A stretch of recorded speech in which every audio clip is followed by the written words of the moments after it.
Hey guys, this is part one of just some basic combinatoric stuff. It's very different from the math we've been doing in class. I think it's really fun. I like to refer to it as fancy counting, and my master's degree research topic was a subset of combinatorics. So it's something that's really important to me, and I hope you enjoy it a little bit.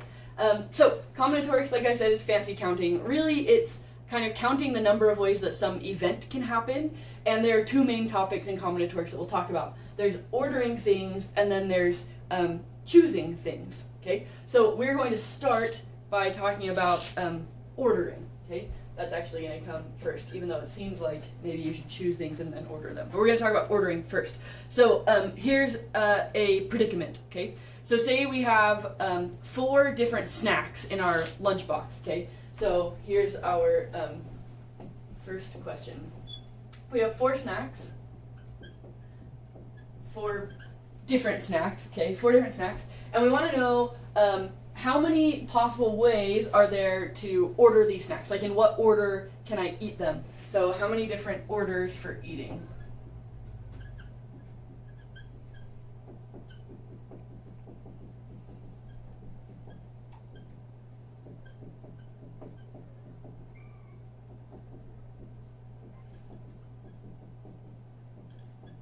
Okay, so that's the first question we're going to answer. So follow me over here and we'll investigate a little more.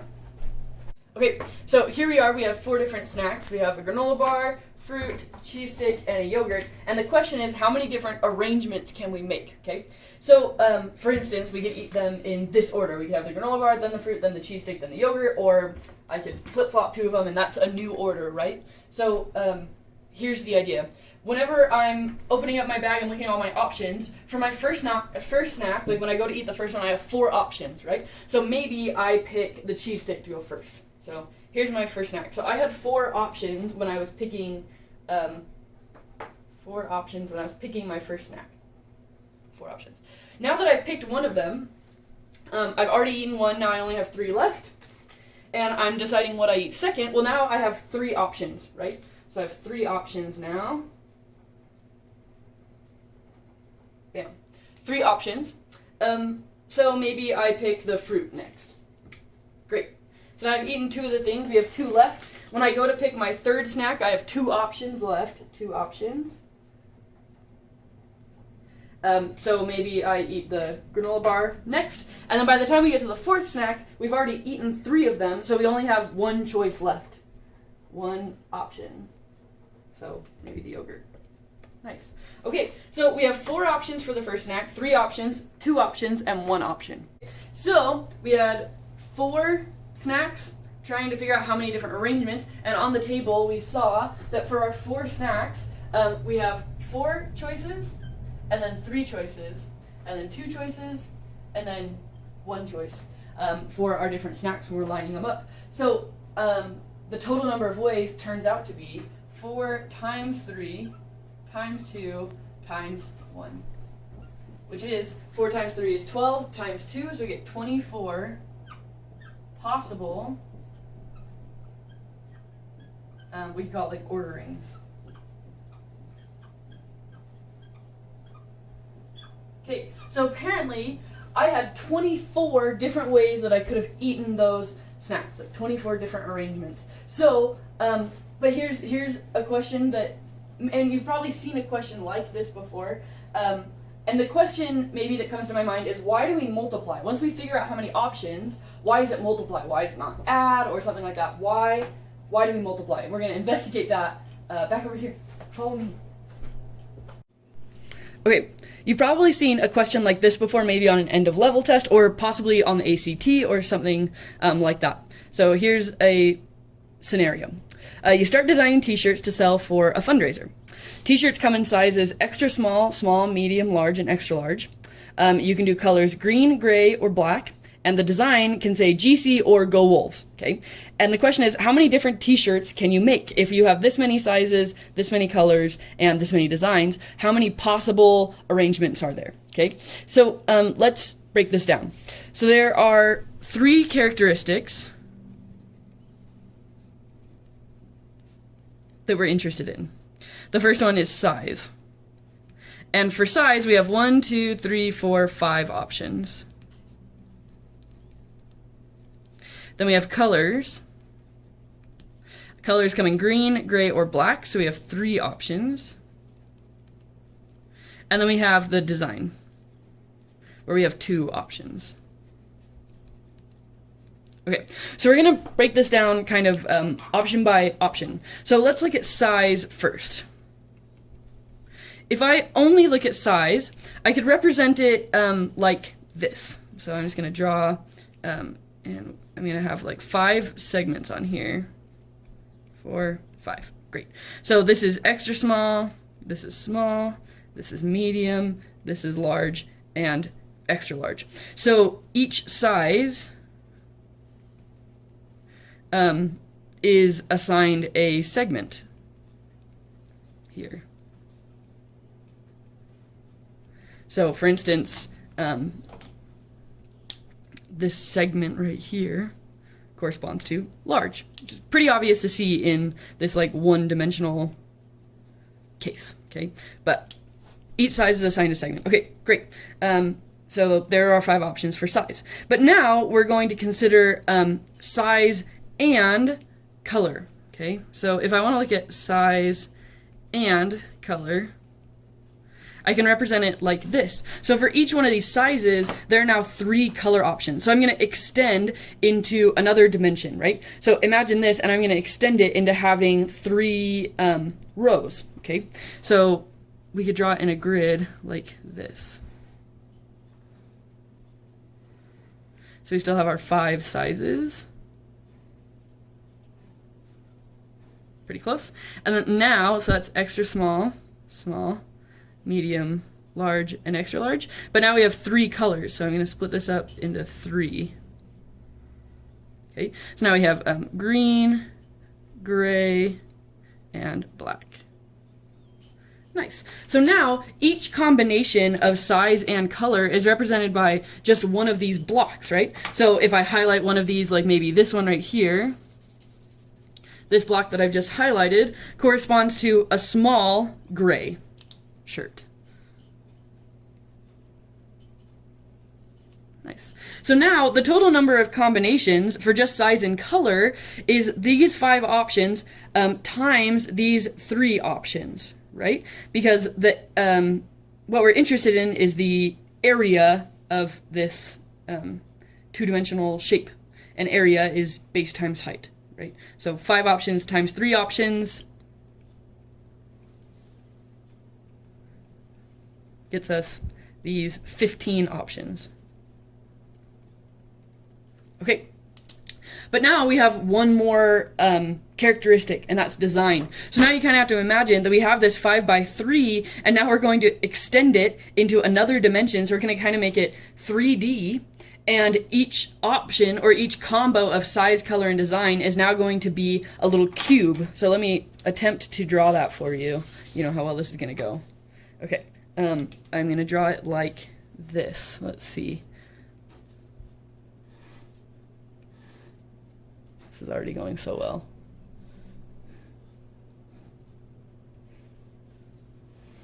Okay, so I'm still going to have my 5 going across this way. So let me see if I can do this. Okay, 2, 3, actually went okay. So this is extra small, small, medium, large, and extra large, but now I need to draw this.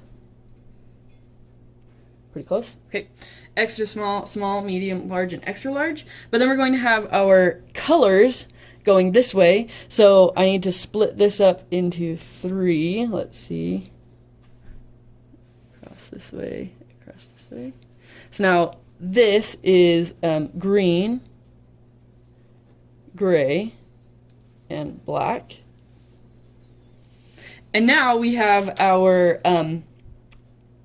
design also. So our design is going to be in this direction, okay? So we're going to split this just right across like this, and then we can see how that will split going back also. So this bottom layer of cubes, and you think about in this bottom layer there are 15 because there's 5x3. So this whole bottom layer is going to be the GC design. And then the top layer, these 15, are extra small through extra large, green, gray, and black, and they correspond to Go Wolves. So now, every single one of these cubes in here represents one, like, triple combination. So if I highlight one of these, let's see, I'm going to highlight maybe this corner one, so we can see all the sides. Okay, so this little corner cube corresponds to extra large and green and Go Wolves because it's on the top layer. So this one right here is extra large, green, Go Wolves. And maybe like this one here in the middle, right here. We can only see one side of it, one side of that cube from the outside, but we know that whole cube is sitting there. That's going to correspond to small. And then it's in the second row here, so that's gray. And it's on the top layer, so that is Go Wolves. Okay, so every single possible combination has one cube represented in here. And how many cubes are there total? Well, this is just the volume of this rectangular prism. And the volume of the rectangular prism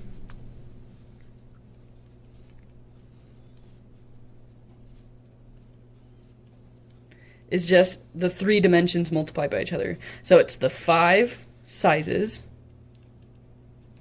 times, so the 5 sizes times the 3 colors, and then the height is the 2 designs.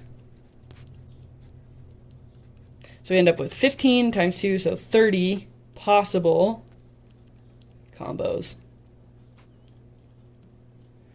Okay, so basically what we've seen is, and what I should say is, if now we added a 4th characteristic, like maybe you had like kid sizes, or maybe we could do like a V-neck or a scoop neck or something like that. Every time we introduce a new characteristic, we have to expand into like a new dimension. And we just keep multiplying. So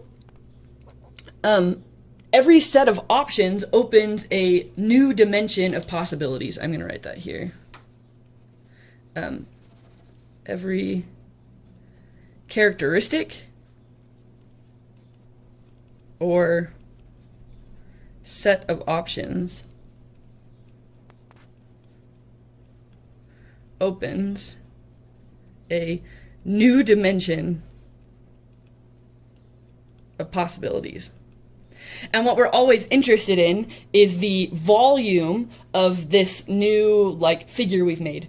And to make a note, after 3D, shapes get really hard to picture, right? Trying to picture something in 4 dimensions or 5 dimensions is really hard, but mathematicians do it all the time. We're still going to be interested in the volume, but after 3D, we refer to volume as hypervolume. Because it doesn't quite have the same meaning as volume does in 3D. So we refer to it as hypervolume anytime in 4 dimensions, in 11 dimensions, in 100 dimensions, we refer to the volume as hypervolume. And the rules still work. You always just multiply all of the dimensions together. Okay. So that is why we have to multiply. It's because we're really interested in the volume of this shape. So we have to multiply all the dimensions together. So now that we have reasoned through why we need to multiply all of our options, we can figure out these orderings really pretty easily now. So we kind of have a strategy, which is that we just need to figure out how many options we have at each point. So for 4 snacks, how many different orderings we have? Well, we have 4 choices, then 3 times 2 times 1, so we end up with 24. If I had 6 snacks instead that I wanted to order, if I had 6 snacks that I wanted to order, for my first snack I'd have 6 options, then I'd have 5 options, hi Cleo, then I'd have 4 options, then 3, then 2, then 1, okay, 6 times 5 times 4 times 3 times 2 times 1 is a big number. It actually ends up being 720. That escalated quickly, right? So if I had 20 snacks,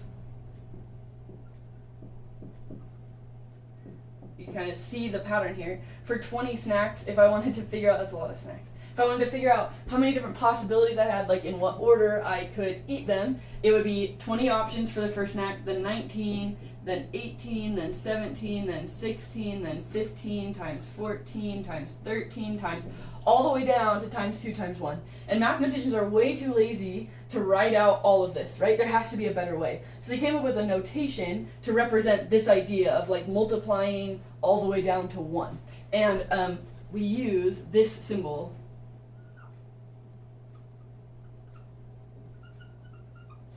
an exclamation point, because we were so excited about doing combinatorics. Okay? And we read it as factorial. Okay, so let me tell you a couple things about factorials. So first off, so the answer to this question, this right here, is 20 factorial, which is a super, super big number. Okay, factorials grow really, really fast. So let me share some things about factorials. First off, 4 times 3 times 2 times 1, so we could have written this as 4 factorial. So apparently we've already figured out that 4 factorial equals 24. Okay, 5 factorial, we haven't done that one yet, but that's 5 times 4 times 3 times 2 times 1 is 120. Note that you could think of like, this is already 4 times 3 times 2 times 1, so if I want to do 5 factorial, it's just 5 times 4 factorial, right? This right here is the same as 5 times 4 factorial. So 5 times 24 is 120. Okay, 6 factorial, we already figured that one out, because it's 6 times 5 times 4 times 3 times 2 times 1, which is 720. Or you could think of it as 6 times 120, 720. Okay, in general, this is what factorial looks like. This is the mathematical way to write out what a factorial does to a number. In general. So you take any number, it needs to be a whole number, so I'm going to represent it with n, we normally do. So if I have some number, n factorial, this is some number, what that means is I'm going to start with n, and then I'm going to multiply and subtract 1 every time, like we go down 1 so we did 5, 4, 3, 2. So how do I write n, but take 1 away? Well, I write n minus 1. So this is n times n minus 1 times, I need to subtract another 1, so that's n minus 2, times n minus 3, times dot dot dot, all the way down to times 2 times 1. Okay? So this is how we write it out in general, n factorial. So this is the starting number, and then that number minus 1, that number minus another 1, that number minus another 1. And we write it all out like that. Okay, some things about factorial math, because it doesn't quite work the same way as everything else. So I guess this is kind of like a warning in some sense. Here's the first one. You may want to say, oh look, I have 5 factorial times 2 factorial. Is that equal to 10 factorial? Right? Because 5 times 2 is 10, so maybe that would make sense. But if we write these out, like expand them in factorial, 5 factorial is 5 times 4 times 3 times 2 times 1, and then that's being multiplied by 2 factorial, which is 2 times 1, right? Okay, but 10 factorial is 10 times 9 times 8 times 7 times 6 times 5 times 4 times 3 times 2 times 1, right? These are not the same, right? And if you really wanted to double check, you could multiply these numbers all the way out on your calculator, okay, to double check. But look, you can kind of see how they're going to be different. Like this one has a 5 and this one has a 5. This one has a 4 and this one has a 4. And we're trying to figure out what's different, so we'll cross out the things that are the same. 1, not that 1 really matters. And look, all that's left over here is a 2, but over here we still have this 10 times 9 times 8 times 7 times 6. So they can't be equal because they don't have the same number of like factors on both sides, if we want to say that. Okay, so apparently 5 factorial times 2 factorial is not 10 factorial. So you can't just multiply the numbers in factorial and expect it to be the same. Another idea that maybe you'd think, oh, this is a good idea. How about 8 factorial divided by 4 factorial? Is that equal to 8 divided by 4, 2 factorial? I'll give you a hint. The answer is going to be no, because I told you this is warnings. If we try to write all of this out, in the numerator, my 8 factorial is 8 times 7 times 6 times 5 times 4 times 3 times 2 times 1 divided by 4 factorial in the denominator is 4 times 3 times 2 times 1. Okay? On this side, 2 factorial is just 2 times 1. Seems a little skeptical, right? We can simplify this a little bit, right? Notice that I have some fancy 1s in here, right? Like, look, I have 4 divided by 4. That's a fancy 1. 3 divided by 3. That's just a 1. 2 divided by 2, and these are just 1s, but I guess 1 over 1 is a fancy form of 1. So this is really 8 times 7 times 6 times 5 times 1 times 1 times 1 times 1. And when we multiply by 1, everything stays the same, right? So we don't really need to worry about multiplying by these 1s. Really, I said 8 times 7 times 6 times 5. But on the right-hand side, I just had 2. This is not 2, so these are not equal. Okay, but one thing to watch out for, this is going to be useful for us in the future, 8 factorial divided by 4 factorial, notice that it just kind of cut off the 8 factorial, starting at 4, if you can think of it that way. Like 8 times 7 times 6 times 5 times 4 times 3 times 2 times 1. Well, that 4 factorial just started canceling everything starting at 4 going down. And it's like we had that factorial pattern, but it stopped at the bottom. That's going to be something useful to remember in just a little bit. Okay. 2 more things, and then I'm going to give you some practice factorial problems. So let me make some room for myself over here. 2 more words of caution, okay? I'm going to erase our 4 snacks example.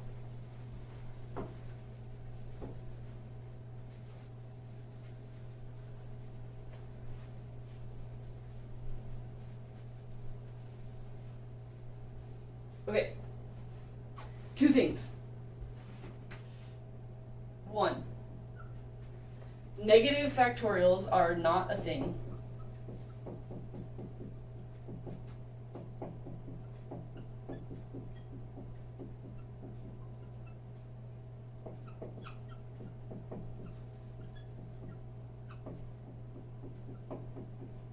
Like, it just doesn't make sense. What does negative 2 factorial equal? I don't know. It doesn't make any sense. Remember that this all is based off of or can be connected to this idea of ordering things. So how do you order negative 2 things? Doesn't really make sense, right? So this is just not defined. Negative factorials are not a thing. Now, one thing to be really careful of, this is not a thing, and this is something that I've tried to warn you about multiple times in class, that you have to be really careful with your parentheses, right? This is not a thing, but if I just write negative 2 factorial, order of operations, right, tells me that I should do this first, my 2 factorial, and then make the answer negative, versus having the parentheses around the negative 2. So this right here is just negative times, like 2 times 1, which is negative 2. So you have to be careful about your parentheses, okay? This, not a thing, because it's saying negative 2 factorial. This is negative 2 factorial. So be really careful there. Negative factorials are not a thing. Second, 0 factorial. 0 factorial is a thing, and some people get kind of mad about this, but the easiest way I think to think about it is if I have 0 snacks in my lunchbox, how many ways are there for me to eat it? Well, 1, I don't eat a snack, right? So there's only one way to order 0 things, and it's just like you don't have to do anything. So 0 factorial is actually defined to be 1. 0 factorial is 1, which seems weird. So you've always been told, don't divide by 0, right? You can't divide by 0, and that's true. Like 1 divided by 0, undefined, that's not good. But 1 divided by 0 factorial, that's fine. That's just 1 over 1, so that's 1. So now you can divide by 0, kind of. You can divide by 0 factorial. But, well, that's part 1. Okay, I'm going to post a couple of practice problems for practicing doing some math with factorials. kind of like we did here, where you show that the left-hand side and the right-hand side are either equal or not equal by expanding it out and writing out the factorials. So, cool, good start.